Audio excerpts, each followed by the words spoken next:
In this tutorial, I'll show you how to create an email template in Figma for your email marketing campaigns using ready-made templates and simple customization tools. Start by opening Figma and going to the Community or Resources section. In the search bar, type Email Template and browse through the available templates. Choose a template that matches the style you want and open it in Figma. Once the template loads, review the layout and select the sections you want to keep. You can edit the text, replace images, and update colors to match your brand. Customize the header, content blocks, buttons, and footer to fit your email campaign. Make sure your call to action buttons are clear and easy to find.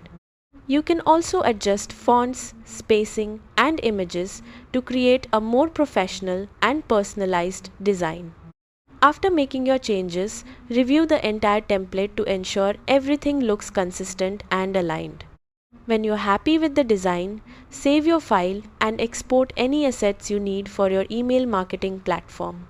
And that's it! You've successfully created an email template in Figma for your email marketing campaigns.